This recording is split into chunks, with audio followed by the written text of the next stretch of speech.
بسم اللہ الرحمن الرحیم۔ اہل بیت اردو پوڈ کاسٹ کے 10ویں ایپیسوڈ میں آپ کا استقبال ہے۔ آج کے پوڈ کاسٹ میں جو روایت میں آپ کو سنانے جا رہا ہوں یہ اصول کافی جلد نمبر 1 میں نقل ہوئی۔ مصر میں عبد الملک نام کا ایک شخص رہتا تھا۔ اس کے بیٹے کا نام عبداللہ تھا، لہٰذا اس بنا پر اسے ابو عبداللہ کہا جاتا تھا۔ عبد الملک ملحد تھا، یعنی آج کی اصطلاح میں ایتھیسٹ تھا۔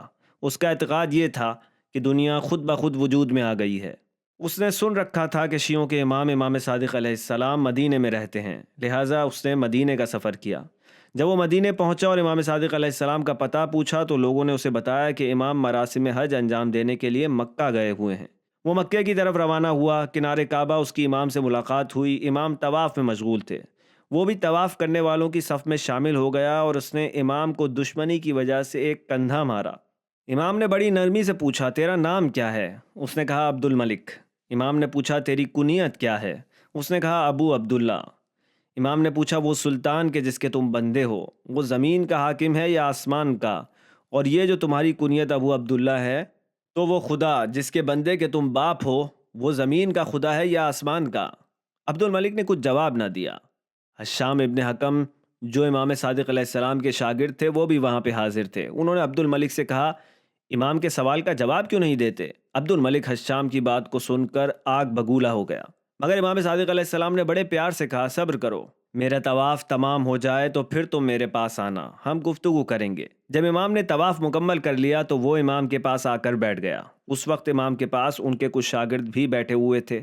اسی اثنا میں امام اور عبد الملک کے درمیان اس طرح سے مناظرہ شروع ہوا۔ امام جعفر صادق علیہ السلام، کیا تم مانتے ہو کہ زمین کا کوئی ظاہر و باطن ہے؟ ملحد، جی ہاں۔ امام، کیا زمین کے نیچے گئے ہو؟ ملحد، جی نہیں۔ امام، پس تمہیں کیسے معلوم کہ زمین کے نیچے کیا ہے؟ ملحد، زمین کی تہہ کا تو علم نہیں ہے، لیکن گمان کرتا ہوں کہ نیچے کچھ بھی نہیں ہے۔ امام صادق علیہ السلام، گمان و شک ایک قسم کا علاج ہے۔ جب انسان کسی چیز میں یقین حاصل نہ کر سکے تو پھر گمان پر عمل کرتا ہے۔ پھر امام نے فرمایا، کیا آسمان پر گئے ہو؟ ملحد، جی نہیں۔ امام، کیا تمہیں معلوم ہے کہ آسمان پر کون سی چیزیں موجود ہیں؟ ملحد، نہیں۔ امام، عجیب بات ہے کہ جب تم نہ مشرق گئے ہو اور نہ مغرب گئے ہو، نہ زمین میں گئے ہو نہ آسمان پر گئے ہو کہ تمہیں پتہ چل سکتا کہ وہاں کیا ہے، تو اپنی جہالت کے باوجود خدا کا انکار کیوں کرتے ہو؟ جب تم موجودات زمین و آسمان کے نظام سے ناآشنا ہو جو وجود خدا اور اس کی وحدانیت کی حکایت کرتی ہیں، تو کیوں کر خدا کا انکار کرتے ہو؟ کیا یہ حق ہے کہ جو شخص جس چیز کا علم نہیں رکھتا ہو اس کا انکار کر دے؟ ملحد، آج تک کسی نے مجھ سے ایسی گفتگو نہیں کی۔ امام، بس اس بنا پر تم شک و تردد میں ہو کہ شاید زمین کے اندر اور آسمان کے اوپر کوئی چیزیں ہوں یا نہ ہوں؟ ملحد، ہاں شاید ایسا ہو۔ اس طرح وہ منکر خدا کے انکار کے مرحلے سے نکل کر شک و تردد کی منزل میں آ گیا۔ امام، کیا جو نہیں جانتا اس پر جو جانتا ہو دلیل و برہان لا سکتا ہے؟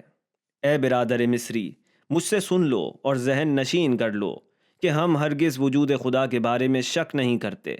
کیا تم چاند و سورج اور دن و رات کا مشاہدہ نہیں کرتے کہ وہ اپنے معینہ وقت پر آتے اور جاتے ہیں؟ وہ اپنی حرکت میں دوسرے کے مجبور ہیں، اور اگر مجبور نہیں ہیں تو کیوں کبھی دن رات اور رات دن نہیں ہو جاتے؟ اے برادر مصری، خدا کی قسم یہ سب مجبور ہیں کہ ان کو کوئی حکم دے۔ ملحد، آپ نے سچ کہا۔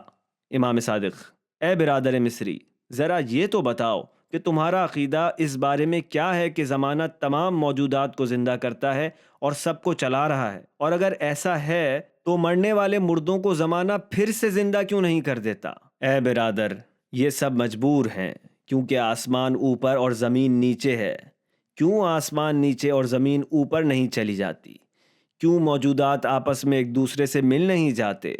عبد الملک نے جب امام کی یہ محکم استدلال سنے تو وہ شک کی منزل سے نکل کر یقین و ایمان کے مرحلے میں داخل ہو گیا۔ فوراً امام کے سامنے ہی ایمان لے آیا اور گواہی دی کہ خدا وحدہ لا شریک ہے، اسلام مذہب حق ہے، بے شک وہی خدا زمین و آسمان کا مالک ہے جس نے ان دونوں کو اپنی اپنی جگہ روکا ہوا ہے۔ اس موقع پر امام کا ایک شاگرد جس کا نام حمران تھا وہ اپنی جگہ سے کھڑا ہوا اور کہنے لگا، میرے ماں باپ آپ پر قربان، بے شک آج جس طرح منکران خدا آپ کے ہاتھ پر ایمان لا رہے ہیں، اسی طرح کل آپ کے جد پیغمبر اکرم صلی اللہ علیہ وآلہ وسلم کے ہاتھوں اسلام لائے تھے۔ عبد الملک جو ابھی تازہ مسلمان ہوا تھا امام سے عرض کرنے لگا، مجھے بعنوان شاگرد قبول کر لیجئے۔ امام نے اپنے معتمد شاگرد حشام ابن حکم کو بلایا اور کہا عبد الملک کو اپنے ساتھ لے جاؤ اور اس کو اسلام کی تعلیم دو۔ حشام امام کی طرف سے معین کردہ زبردست استاد تھے۔ حشام نے عبد الملک کو اپنے پاس بلایا اور ان کو اصول عقائد اور احکام اسلام کی تعلیم دی تاکہ وہ ایک سچے اور پاک عقیدہ کے ساتھ رہ سکے۔ امام حشام کے اس طریقہ تعلیم کو بہت پسند کیا کرتے تھے۔ داستان یہاں پر ختم ہوئی۔ پروردگار عالم بحق اہل البیت نبوہ ہمیں اور آپ کو شکوک و شبہات سے اپنی پناہ میں رکھے اور اہل بیت اطہار علیہ السلام کے صدقے میں ہمارا خاتمہ بالخیر ہو۔ آپ کی سماعتوں کا شکریہ۔ خدا حافظ۔